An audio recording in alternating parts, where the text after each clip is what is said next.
Welcome back and many thanks for staying with us right here at Morning at NTV. My name is Romy Busika and of course I'm doing this with Sandra Twinoburio. Well, Election Watch is in your midst and we are going to be talking about the 2021 election that is already looming and around the corner. Well, today we are talking about the special interest group elections. We're talking about persons with disabilities, the youth, the young people, you and I. And we're also talking about older persons. Yes. And I do have the National Union, that is the National Unity Platform, that is the National Youth Mobilizer for that party, and that is Julius Katerega, who also doubles as the Makerere University Guild President. Well, in the People Power Movement, he also doubles as the leader of educational institutions in the Kampala metropolitan area. And he joins me right now in a studio. Well, Katerega, a very good morning. Good morning, Romeo. Why the elections? Why are these elections being held now? And most importantly, are the young people interested in these local council elections? Thank you very much. These elections are being held now because they were put on the electoral roadmap and they are meant to be there for any special interest groups out there like you've had, the elderly, the people with disabilities and the youth. Those are the first elections to be held usually going into the general election. The mistake we make is that as elections go on, we often tell people that, say, for 2016 and 2021 now, we are telling people that we have 2021 general elections, but we don't tell them the process and when these elections will begin indeed. So according to the electoral roadmap, the 2021 general elections began on Tuesday last week with the elderly persons voting. And there is a budget for that. The Electoral Commission was given 51 billion to organize special interest groups election. But to our dismay, we were participating and we were encouraging people to participate. We have experienced the shoddy work, or the Electoral Commission has been way below our expectations. So you do not believe the Electoral Commission has carried out enough sensitization on this issue? Like you would know, I think very many youth, for example, watch NTV. I do not remember seeing the Electoral Commission putting out an advert of a sort on the media of NTV to encourage people to go and vote. So it is a deliberate move to ensure that youth don't participate in these elections. If we have not made, we as youth leaders from, say, the platform, we sat back and said we must do something about this. Then we realized other avenues using our media and small influence to see that these elections are talked about. But the people who are supposed to be conducting them. Accusation, Mr. Katerega. What does the Electoral Commission have to gain by stopping young people from participating in these elections? Since you've said I've accused them, let me accuse them more of being partisan. All right. Yeah. And knowing that the regime is not representative of the views of the youth, or the youth do not identify with the ruling party, they are extra determined to see that youth don't participate in these processes. But we have gone out there and we are determined to see that we give information to our colleagues up to until today when we are going out to vote, to see that youth participate rather than getting participated. Because we are tired of putting, lamenting and complaining about certain things happening. We have been telling the youth out there that it is time to structure up our voices. If, say, you've been complaining about the OTT tax, put up a structure that will write and people will know that, say, the youth council, the village youth council has said we are against this OTT.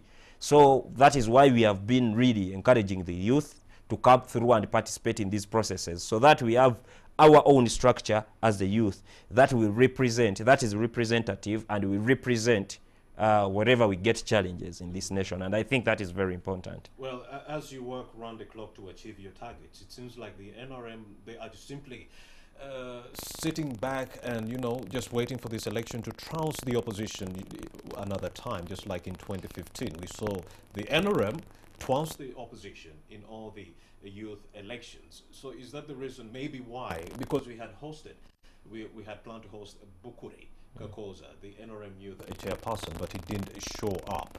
So could that be the reason? They are comfortable where they are. They have no problems within the NRM Youth League, but then tell us, what are the challenges within the, what are some of the challenges the young people are grappling with on the other side of the aisle? Well, we as Yes. the National Unity Platform are not the opposition. We are the option. So what are the challenges you're dealing with? We are trying to see some of the challenges in this process. We've encountered challenges from the state, from the NRM itself, the security operatives, and the Electoral Commission. These are working concurrently to see that we do not succeed. I'll give you a case study of Makerere University. We learned that up to date, up to now, they are still changing that they are still changing the register. They are including in more people. They up as of yesterday.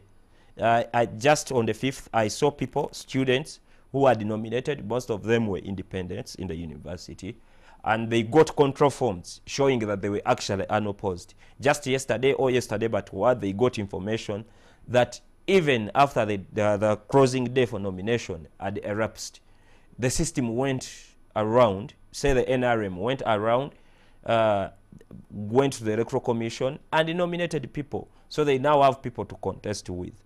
We are not saying that students should be, say, the people in Makerere should be failed to contest with the people. We are saying it is wrong. If a person did show interest and there was a deadline for that, then that must have been respected. That is one of the things. Two, we are receiving threats from security operatives. I am lucky in my capacity that if you threaten me, I'll go after you. But I'm not one. There are very few youth in Uganda like myself, say, who are able to speak out and they are heard. So the youth are being threatened by security personnel. They are being threatened. They are threatening parents to tell the youth to get out there, not to identify, say, with the National Unity Platform. They have confiscated forms of youth who participated as independents, and they are forcing them into identifying with the ruling party. And they have denied colleagues who identify with other parties, say National Unity Platform mostly, then the Democratic Party and the FDC. They have refused to nominate them on very, very simple grounds, which the Electoral Commission must have addressed through candidate education. So in failing to do their work, they have cost us in a way. However, we have not given up. We have nominated so many people from villages, and this is not going to be business as usual. We do not want to see what we have been seeing usually. You know, very many people have been telling us for special interest groups, the opposition is not there. Since we came in as a National Unity Platform and we said, no, we are not the opposition, we are the option. We have given an option that you are going to see, for example, youth participate in youth elections, and indeed they have participated. Today, there is no single village, say in central Uganda, very many villages in northern Uganda. Comrade Natabi Rodeska Maria is doing the same for eastern Uganda. And people are coming out to vote today. And very many people are identifying with us, especially the young. However, it is very weird that the Electoral Commission can choose to put the youth who are participating in this election today, about 7.8 million. I have just noticed as of yesterday, as I was moving around, I entered different conflicts, trying to solve conflicts between, you know, young generation.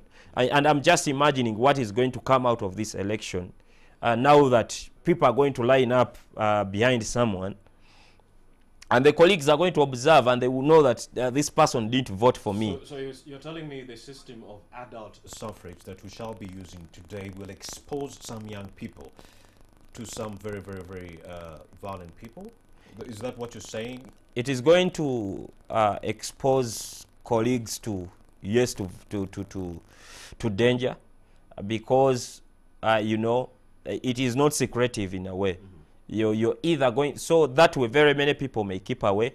But I want to encourage the youth not to fear. Please stand up and be heard. You know your leaders, you know within ourselves, we as a youth know each other and we know our abilities. So it is high time we show that. Tell the people that are contesting that much as you are our leaders, but choose the best leaders out there, because we have a responsibility as a youth. We are so many in this country. Just to tell you, the youth, per international law, yes. The youth age is 18 to 35. Then per Ugandan law, it is 18 to 30 years. So the people who are going to participate in these elections are between the age of 18 and 30. But if we are to go by the global standards, 55% of the total voters in this country are below 35 years. Indeed. So that tells you a lot, indeed, that we have a chance to determine the kind of leadership we are going to have. We have a chance to determine the kind of people we are going to be, the kind of priorities that our nation is going to set for the next 5 years. And that starts today with the youth elections. I am, after here, I'm going to go to my village in Chikoni and I vote. And I want the youth to also participate in this process and vote. Please be at the... Of course, you didn't mention a very crucial, before you get into the nitty-gritties, you didn't mention a very important issue, which is COVID-19. You mentioned the brutality from the police, from the government, and so forth. What about COVID-19? How has COVID-19 affected our young people in that it has curtailed their ability to participate in this election? COVID has greatly affected the process. Like you may know, for example, I'll give you the first incident, which is institutions are closed as I speak.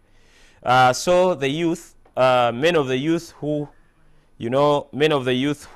set out who put their votability in their institutions of learning are affected in a way. Many of them are not going to vote. However, I am encouraging those of you say that have your votability in Makerere University, in Chambogo University, and you are nearby, to be around those voting areas by 9 a.m. today, to ensure that you participate in these processes, to ensure that you bring out a youth structure. That is the first effect of COVID-19.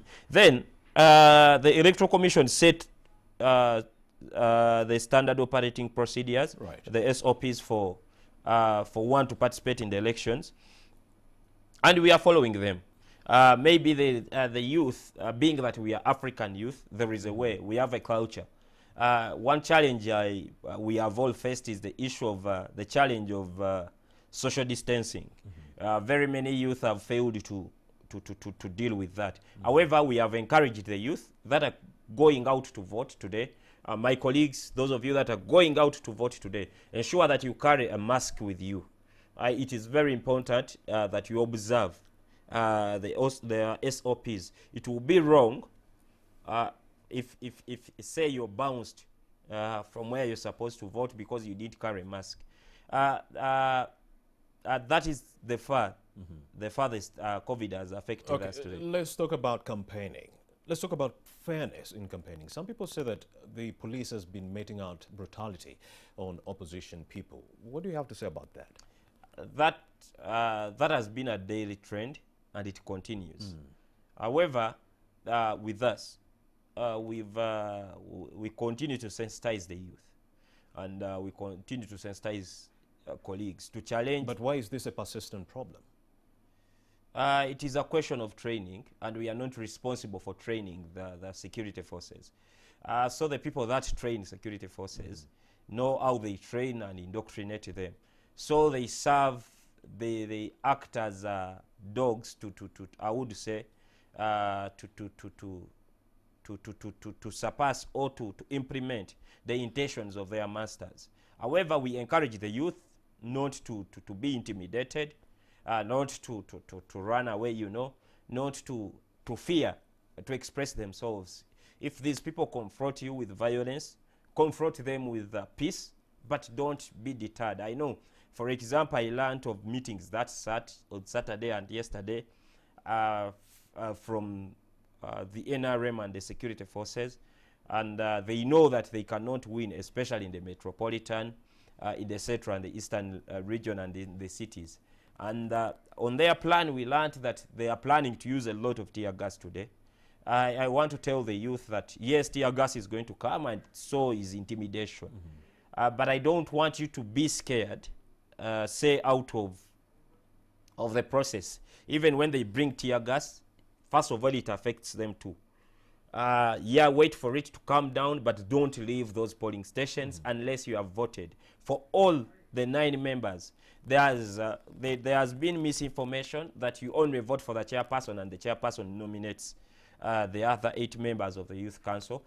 I want to clear that you have to vote all the 9 members of the youth council.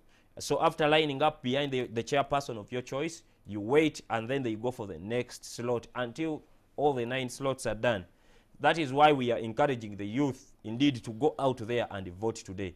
It is very important as a generation that we take charge of the processes. If we want to see a change that we have always demanded for, an avenue has been provided for us as the youth. We are 75% of the total 75% of the total population in this nation is below 30 years. Then you will find that around 85 to 90% of the total population is actually below age 45.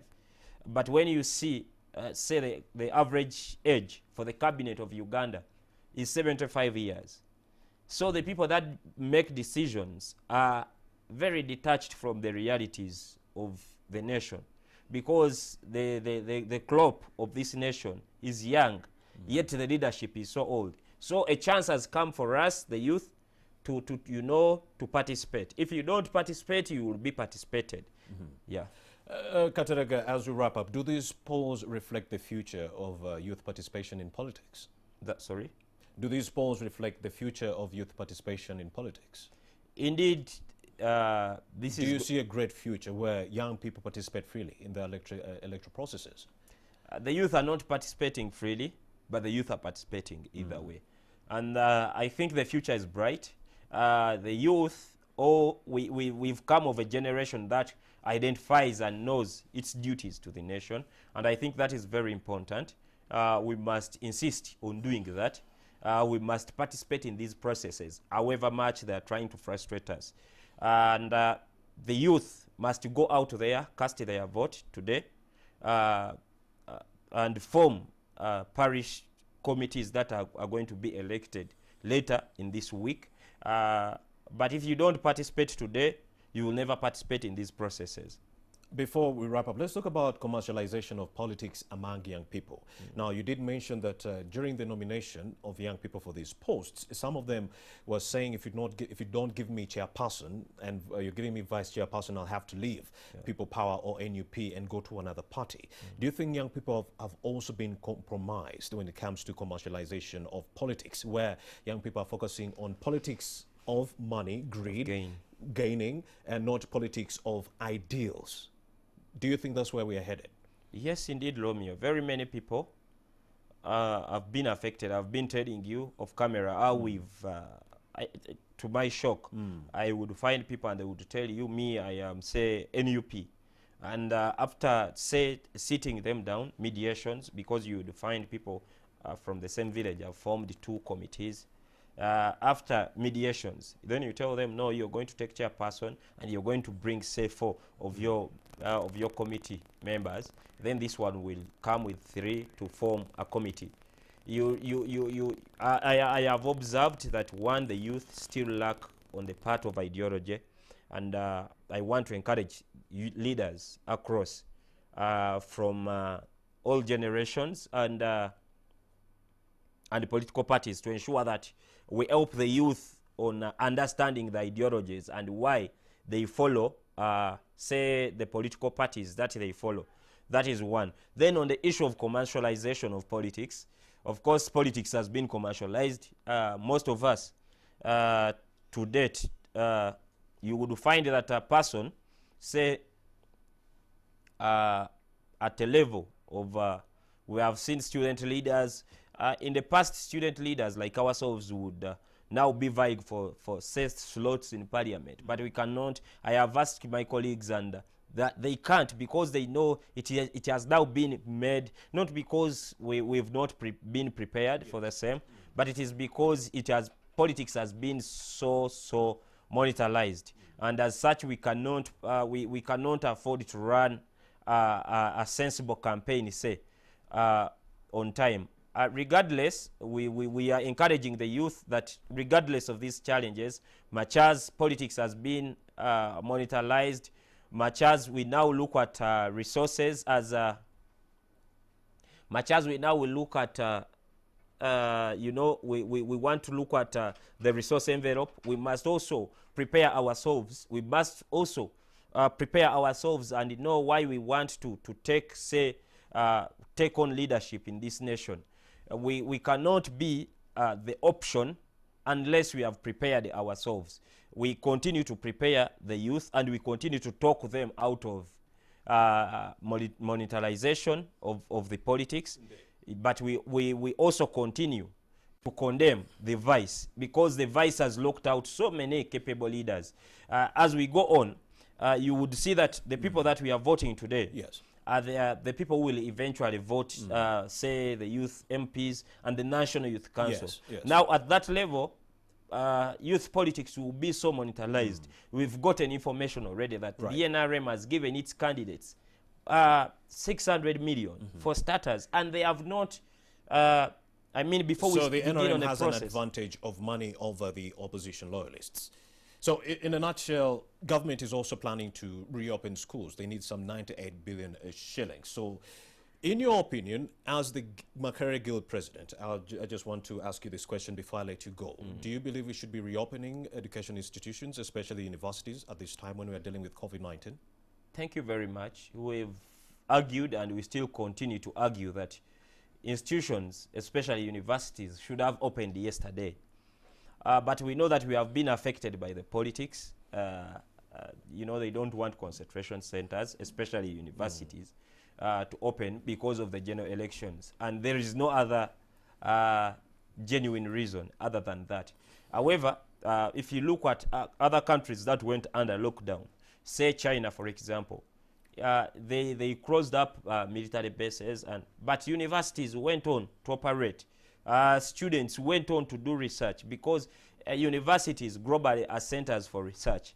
You've seen, say, the work of Makerere University in this period, and how we have been helping the nation and producing kits, testing kits, ventilators, and everything. If every university was given the capacity, say, if its students were around to do research, maybe perhaps we would have overcome the challenge of COVID-19 by now. Katerega, thank you very much. And I've also had some experts say that maybe we should have used third-year students at Makerere University to help out with the health workers. Yeah. Why not use those interns in our medical institutions? Yeah. Yes. Well, that's it for this edition of Morning at NTV. I've been talking to Julius Katerega. He is the NUP National Youth Mobilizer, who also dabbles as the leader of education institutions in the People Power movement. Let's do this again tomorrow, same time. Happy birthday to all the kings, queens, boys and girls who are celebrating their birthdays today. Good morning.